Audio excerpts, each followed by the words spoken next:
Yesterday, we had a preview of the National Church Leaders Spring Forum, sponsored by World Vision Canada, with events taking place in 10 cities across the country starting next week. The theme is Shifting Stats, Shaking the Church. A lot of discussion will be happening between church leaders who are challenged with the realities of staying relevant given Canada's changing cultural landscape. We thought we'd jumpstart the discussion by inviting three church leaders to weigh in on this topic. Joining us are Jamie Stewart. He's the lead pastor at Kennedy Road Tabernacle in Brampton, Ontario.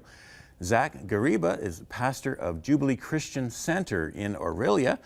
And he's a former Muslim imam, actually from Nigeria. And I wish we could spend our whole time unpacking that story, but perhaps another time, Zach. And also we have Connie Denbach, lead pastor at Alderwood United Church in Etobicoke. Thank you so much for joining us. They're quiet now, but you should have heard them in the green room. What did we miss? Hey, let me start right here.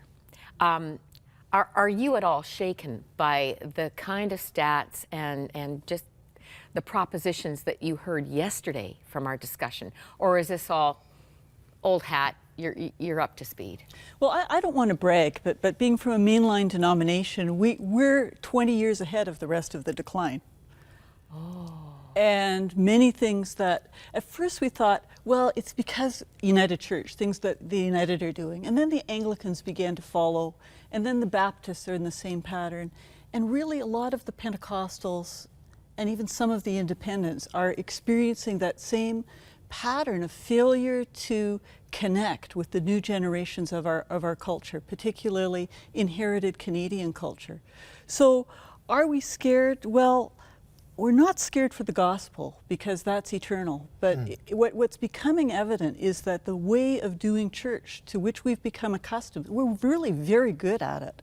What worked brilliantly 50 years ago institutionally isn't working now. And we masked that decline for a number of years. We were talking in the green room that by putting on brilliant programs and by staffing, we could keep people so entertained that we didn't realize that we weren't really deeply engaging them with God in a way that they would sustain when we weren't doing our programs. Event-oriented ministry. And I just want to mention your doctorate's in church development. This is right up your alley. Well, it doesn't mean that I have a clue, but yes, it is right up my alley.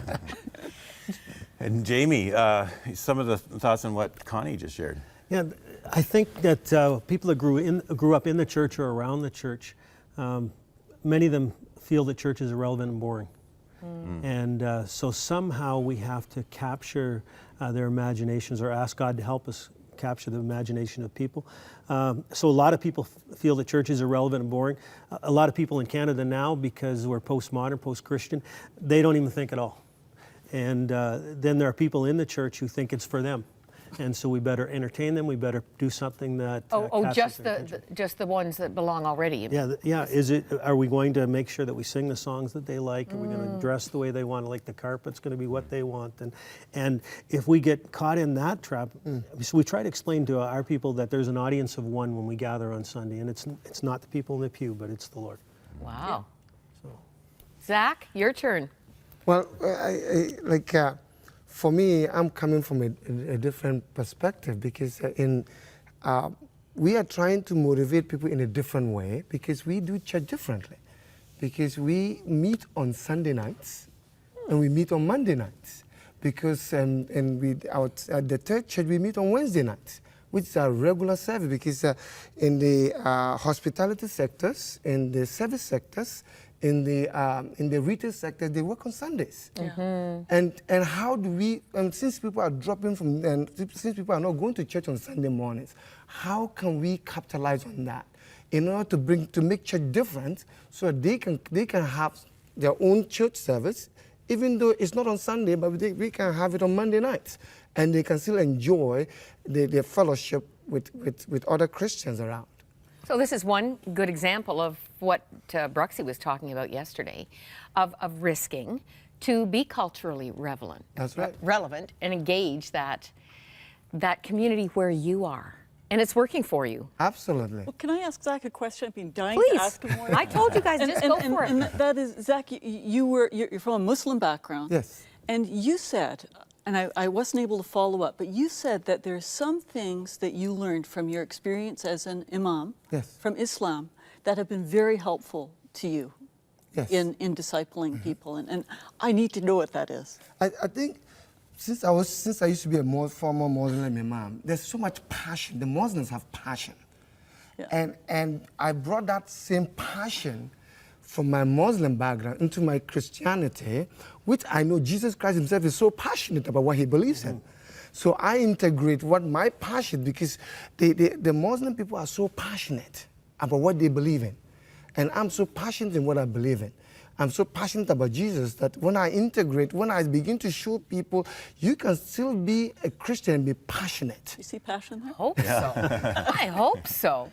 But the statistics, and we saw some of them yesterday, they can be discouraging, even what you've described here. Well, you know, I think that we have to look at it not as a failure of the gospel or a failure of God. And I don't think it's very helpful to beat up the church and say that it's a failure of the church. There's a different dynamic going on. And things began to... I did an exercise with a church of another denomination this past Saturday and said, if your building was to close, and in that denomination, probably 80% of their buildings will be closing in the next 10 years. The demographics are that bad.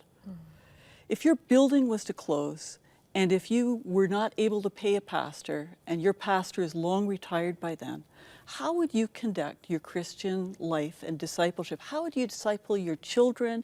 How would you share your faith with your neighbors? And the interesting thing is that they went into small groups and they came back with plans for house churches. They came back with plans of networking house churches. They came back with plans for table church, where they would conduct their family discussions around the table with several families. Now, is that a meal table? Well, yeah. Basically a meal table, eating supper, Sounds doing like their the early Bibles. church. It actually does sound like the early church. And I thought, what's preventing you from doing that now? Well, it's because they're tied up in another pattern of church, which, and it's not a fault. It's just that the pattern Tradition. that we've been accustomed to doing for 400 or 500 years doesn't cut it anymore. And we didn't realize that it was happening because when we began to afford professional staff, parents could say, well, I don't have to disciple these kids because, and for one thing, it's really hard and they don't want to listen to me. So you know what? We're going to let Jamie and those wonderful programs at KRT do it for us. And they did do a brilliant job, except now 2 generations later, we have generations that are 2 generations removed from a personal, vital, deep, passionate engagement with Jesus Christ. And we can't fake it anymore. I was thinking that God is not that interested in the buildings, in the church buildings we had. He wants his family back. He wants relationship. Our life theme, my wife and I have, as well as the theme of our church, is relationship is everything. The lawyer asked Jesus, what's the most important thing and most important law of all the hundreds of laws and precepts that existed? And he said, love God with all your heart, soul, mind, and strength. And after that, love your neighbor as yourself. It's all about relationship. So Jesus spent 3 years in ministry. He trained the 12 disciples. One of them went south on him. But the other 11 guys, they'd watched all his miracles. They'd listened to every lesson he taught. They heard all the stories he taught. And he knew they were going to make mistakes because they blundered their way through things. And here he is. He's getting ready to go to the cross. And he's thinking, boy, I've left everything in the hands of these 11 guys. Oh, what have we done?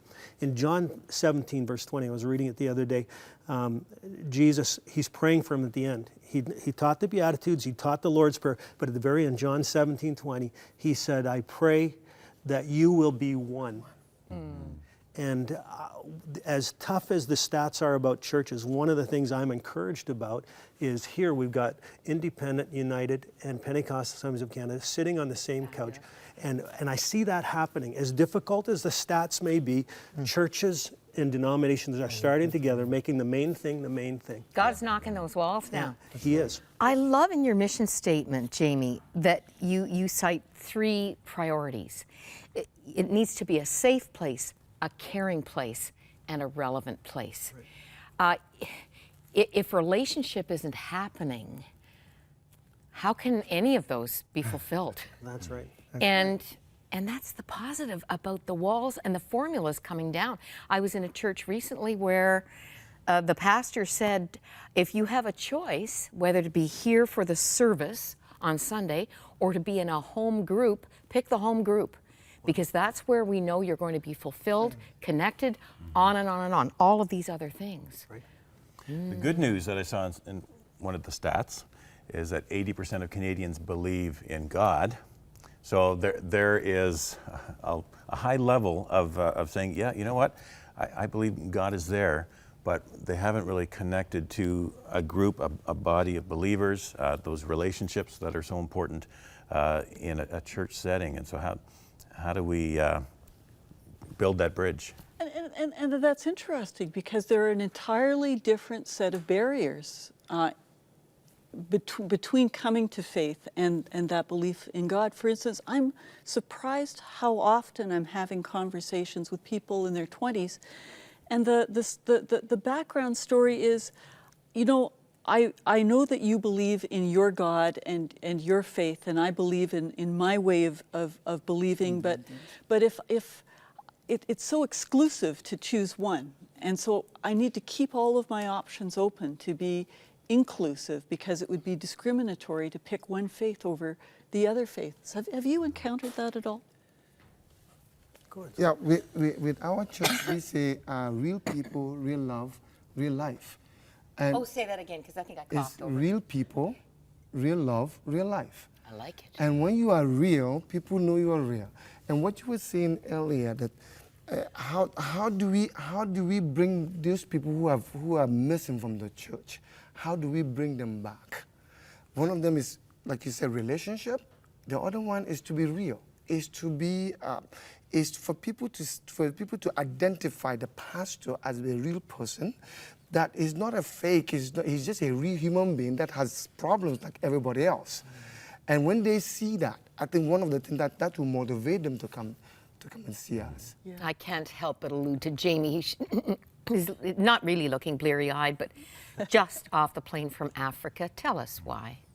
We went to Africa 2 weeks ago to build a home with Watoto Ministries there, and it's for orphan children.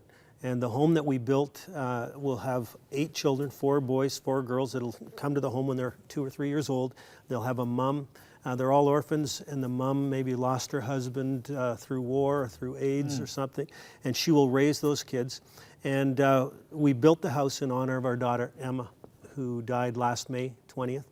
And At 15. At 15. We were on the show several months ago, and she battled leukemia for 8 months. And we wanted to do something to make a difference and to leave her life, to leave a lasting legacy. And it's really what's happening with Watoto, what's happening with World Vision, is community transformation and taking people who are broken and seeing God heal them. And I believe that's what we need to do with the church as well. And God's called us to transform our communities. Well, this is a goal of World Vision, obviously, and this whole conference is asking the question, how can we get the church in Canada to respond to worldwide poverty?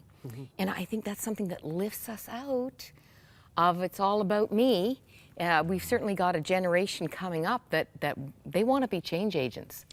You know, part of the change that's happened is with the internationalization of Canada. I mean, I see the big hope on our horizon. I know in Jamie's church, so much of the vitality is coming from first-generation Canadians who've come here as Christians from other country, and they are passionate. We see people like Zach. 200 ethnicities in Canada. Well, you know, 200. we think in the Greater Toronto area now that 80% of the bums on pews, which is the standard measurement, Are you allowed to say that on TV? of the persons occupying places in worship are in Black or Asian majority churches. That there have been hundreds and maybe thousands of churches planted in the last 10 years that have been planted by first generation Canadian immigrants. Yeah. And I think instead of asking, how do we get those people into our churches to make our churches come alive, we need to be asking, what can we learn from those passionate Christians, and how can we empower them in places of leadership so that we can make an impact on this country? We're not sending the missionaries, we're receiving. And how can God send an ex-Muslim imam to, which is a warm place, to a coldest place in Was it, in what country? Australia? Was it Kenya? I was from Ghana. I was born in Nigeria, but I came from Ghana. That's right. Coming back to Poor guy. to Aurelia, which is extremely very cold. I think Especially it's this winter. Snowbelt. Barry Oh, Aurelia yeah, Snowbelt. Yeah. Oh, But because of Jesus Christ, I am willing to sacrifice and go down there, and it's so beautiful to see the people, that they see the different transformation that is happening in that neighborhood. and you look like a happy man. so you get a panel of sad sack pastors sitting there saying, oh, things are pretty bad, woe is me. Then we put Zach in the midst of us. And it changes the dynamic of the conversation, because what my colleagues may say collectively, it can't possibly be done, ever, no how. Zach is evidence that we're dead wrong. We need to rethink happening. this.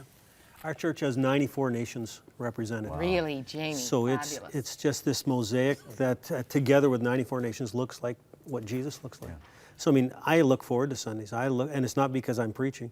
I just look forward to going to church to be with the family. It's awesome. Well, you guys have got us excited afresh. And of course, this is precisely what is happening with the forum going across the country, starting next week, Saskatoon, March 18th, and it goes on. You're going to want to go on the website to see what is the one closest to you. Wouldn't you love, some of you, especially pastors, love to be in a conversation like this? I just can't even fathom the fresh ideas that are going to bubble up, the mutual Absolutely. encouragement. And just the unity that it can spark. So you see the website there is shiftingstats.ca, and find out how you can plug into one coming into your area.